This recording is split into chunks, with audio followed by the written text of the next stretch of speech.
नमस्कार, 4 का चक्रव्यूह में आपका स्वागत है। मैं हूं आपके साथ अंशिका। नेता हो या अपराधी, आतंकी हो या जिहादी, कौन किसके चक्रव्यूह में फंसा, इस शो में आपको विस्तार से बताएंगे। चक्रव्यूह में आज सबसे पहले बात अपनों के चक्रकाल में फंसे अशोक गहलोत की, जिनके कई एमएलए उनसे नाराज हो गए हैं और राजस्थान कांग्रेस अब टूटने की कगार पर पहुंच गई है। फिर बात करेंगे तुष्टीकरण के राजनीतिक चक्रव्यूह में फंसे उद्धव ठाकरे की, जो अब औरंगजेब के बाद अफजल खान की अवैध कब्र को बचाने की जद्दोजहद करने में लगे हैं।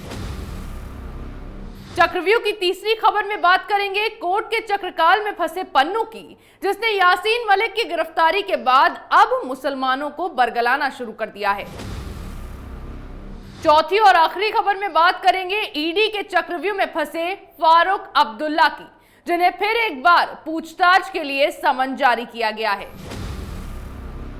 चलिए शुरुआत करते हैं चक्रव्यूह की और सबसे पहले बात सियासी चक्रकाल में फंसे राजस्थान के मुख्यमंत्री अशोक गहलोत की, जो कई दिनों पहले से ही अपना इस्तीफा कांग्रेस की अंतरिम अध्यक्ष सोनिया गांधी के पास होने की बातें कर रहे थे और राजस्थान का सीएम चेहरा बदले जाने की खबरों को भी उन्होंने अफवाह करार दिया था। लेकिन अब लग रहा है कि ये अफवाहें सच्चाई में तब्दील होने वाली है। खबर है कि गहलोत के मंत्री अशोक चांदना अपनी ही सरकार से खफा है और उन्होंने त्यागपत्र देने की पेशकश की है। इसके साथ ही उन्होंने अपने ट्वीट में अपने पद को जलालत भरा बताते हुए तंज कसा है कि उनके सभी पदों को कुलदीप रांका को सौंप दिया जाए, क्योंकि वैसे भी रांका ही सभी विभागों के मंत्री हैं। दरअसल चांदना गहलोत के सचिव कुलदीप रांका से नाराज हैं और ये बात कहकर उन्होंने सीधा तंज पार्टी में चल रही नौकरशाही को लेकर किया है, क्योंकि राजस्थान की गहलोत सरकार में नौकरशाही हावी होती जा रही है। इसको लेकर विधायक गणेश घोगरा हो, राजेंद्र बिदूड़ी हो, धीरज गुर्जर हो या फिर खुद मुख्यमंत्री के सलाहकार संयम लोढ़ा, ये सब पहले ही सरकार में नौकरशाही को लेकर सवाल उठा चुके हैं, या ये भी कह सकते हैं कि उससे तंग आ चुके हैं। अब इन हालातों को देखते हुए राजस्थान कांग्रेस के टूटने के कयास भी लगाए जाने लगे हैं। फिर एक कारण ये भी है कि राजस्थान में पायलट ने भी गहलोत के खिलाफ मोर्चा खोला हुआ है। वो लगातार सोनिया गांधी से मुलाकात कर रहे हैं और खुद को राजस्थान का मुख्यमंत्री बनाए जाने की मांग कर रहे हैं। ऐसे में 2023 में होने वाले विधानसभा चुनाव को लेकर आलाकमान जल्द ही राजस्थान के मुख्यमंत्री का चेहरा कौन होगा, इसका ऐलान करने वाला है। लेकिन इससे पहले ही जो नाराजगी अब गहलोत की नौकरशाही पर विधायकों ने जाहिर की है, उसके बाद अशोक गहलोत की कुर्सी खतरे में पड़ गई है, जिससे ये तो साफ है कि जिस राजस्थान के उदयपुर में पार्टी ने चिंतन शिविर का आयोजन किया था, उसी राजस्थान कांग्रेस में अब फूट पड़नी शुरू हो गई है। यहां अशोक गहलोत की तो मुसीबतें बढ़ गई हैं, लेकिन इसी बीच उद्धव ठाकरे भी अब तुष्टीकरण के राजनीतिक चक्रकाल में फंसते चले जा रहे हैं। औरंगजेब के मकबरे की हिफाजत का ठेका लेने के बाद अब उद्धव ठाकरे ने अफजल की अवैध कब्र को बचाने का भी ठेका ले लिया है। अफजल वो जिसे शिवाजी महाराज को धोखे से मारने के लिए भेजा गया था, लेकिन शिवाजी ने उसे उसके मंसूबों में कामयाब नहीं होने दिया और उसका अंत कर उसके कर्मों की सजा उसे दे दी। अफजल जिस स्थान पर मरा उसे उसी जगह पर दफना दिया गया और धीरे धीरे उस पूरी जमीन पर कब्जा कर यहां पर हजरत मोहम्मद अफजल खान मेमोरियल ट्रस्ट के नाम से अवैध तरीके से निर्माण कर लगभग 5500 वर्ग फुट की जमीनों पर कब्जा कर लिया गया। लेकिन हाईकोर्ट ने इस अवैध ढांचे को गिराने के आदेश देते हुए इस जमीन को वन विभाग का बताया। अब मनसे प्रमुख राज ठाकरे ने अफजल खान के नाम पर बने ढांचे को गिराने की मांग की, तो उद्धव ठाकरे ने फिर एक बार प्रतापगढ़ किले में अफजल खान की कब्र के आसपास रैपिड एक्शन फोर्स के जवानों को तैनात कर दिया। महाराष्ट्र में लाउडस्पीकर का मुद्दा उठकर हनुमान चालीसा विवाद तक पहुंच गया, जिसमें सांसद नवनीत राणा और राज ठाकरे लगातार अघाड़ी गैंग के निशाने पर रहे।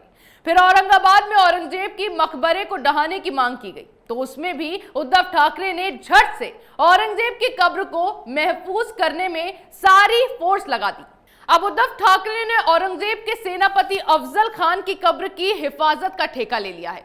ऐसे में ये तमाम मसले हैं जिन्हें लेकर उद्धव ठाकरे के हिंदुत्व पर तो सवाल खड़े किए ही गए, साथ ही इससे उनकी मुश्किलें भी बढ़ गई हैं, क्योंकि इन सब का असर आने वाले बीएमसी चुनाव पर तो पड़ेगा ही और साथ ही महाराष्ट्र में अफजल को मारने वाले शिवाजी, जो वहां सबसे बड़े हीरो रहे हैं, उन्हीं शिवाजी के नाम पर शिवसेना का गठन हुआ है और उन्हीं को मारने की कोशिश करने वाले अफजल की कब्र को अब यही शिवसेना प्रमुख प्रोटेक्ट करने में लगे हैं, जिससे महाराष्ट्र में उद्धव समेत पूरी पार्टी की स्थिति बिगड़ती नजर आ रही है।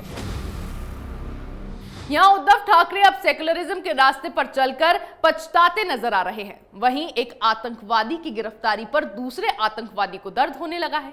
सिख फॉर जस्टिस के मुखिया आतंकी गुरपतवंत सिंह पन्नू ने यासीन मलिक की सजा को लेकर एक बार फिर भड़काऊ बयान दिया है। इस खालिस्तानी ने आतंकी यासीन मलिक को आइकॉनिक नेता बताते हुए उसकी सजा के विरोध में मुसलमानों से अमरनाथ यात्रा रोकने की अपील की है। पन्नू ने एक वीडियो जारी कर यह कहा है कि यासीन मलिक भारत का संविधान और कानून नहीं मानता, वो आइकॉनिक अलगाववादी नेता है। उसके विरोध में मुसलमानों को अमरनाथ यात्रा नहीं होने देनी चाहिए, इसमें उन्हें सिखों का समर्थन मिलेगा। इसके साथ ही पन्नू ने इस मामले से कश्मीरी पंडितों के दूर रहने के लिए भी कहा है। साथ ही यह भी कहा कि यह मुद्दा कश्मीरी मुस्लिम और भारत के बीच का है।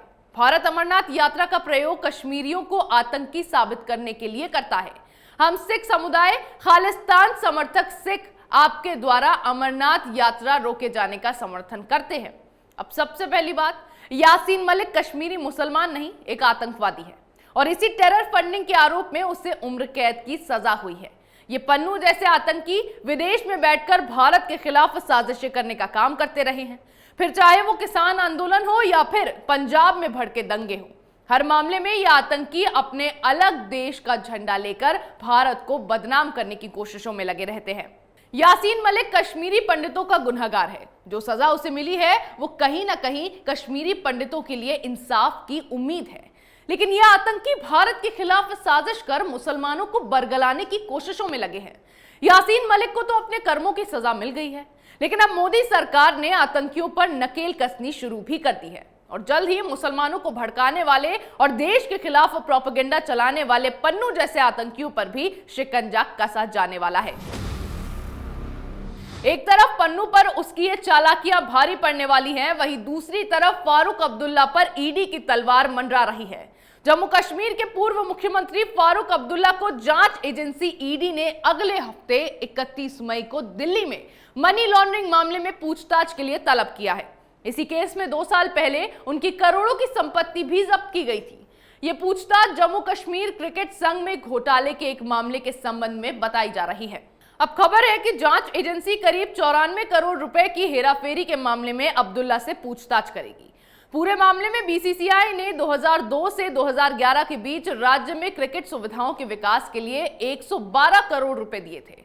अब्दुल्ला पर आरोप है कि इन पैसों में से 43 करोड़ 69 लाख रुपए का घोटाला कर लिया गया था। जिस वक्त यह घोटाला हुआ उस वक्त फारूक अब्दुल्ला क्रिकेट संघ के अध्यक्ष थे और उनके रहते क्रिकेट संघ के पैसों में यह गबन हुआ। इसी मामले में फारूक अब्दुल्ला की संपत्ति को दिसंबर 2020 में अस्थायी रूप से कुर्क किया गया था और इसे जम्मू कश्मीर हाई कोर्ट में चुनौती भी दी गई थी। लेकिन अब इस मामले में फारूक अब्दुल्ला को फिर से समन भेजा गया है। ऐसे में सवाल यह है कि कश्मीरी पंडितों के सच को नकारने वाले अब्दुल्ला क्या अब इस पर भी अफवाह फैलाने लगेंगे? क्या इसे भी झूठ बता देंगे? कश्मीरी हिंदुओं के साथ जो हुआ उसके बाद फारूक अब्दुल्ला पहले ही इस चक्रकाल में फंसे हुए हैं और अब इस घोटाले के बाद उनकी मुसीबतें और भी बढ़ने वाली है, क्योंकि अब जम्मू कश्मीर में जल्द ही चुनाव होने वाले हैं और अब्दुल्ला परिवार का भी हिसाब होने वाला है। चक्रव्यूह में मेरे साथ आज इतना ही। कल फिर कौन किसके चक्रव्यूह में फंसेगा, नए मुद्दों के साथ पेश होंगे और दिखाएंगे कई और सनसनीखेज खुलासे। तब तक के लिए देखते रहिए कैपिटल टीवी।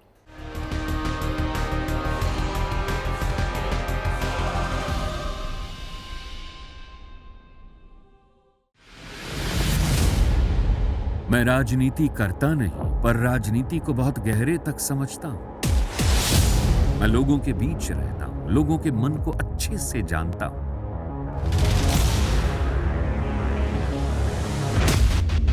पब्लिक और पॉलिटिक्स की हर नब्ज को खूब पहचानता हूं। संघर्ष की सियासत से सत्ता के सिंहासन तक मैं हर खबर से खरा सच निकालता हूं। ना कोई दौड़, ना कोई race. Capital TV, Uttar Pradesh.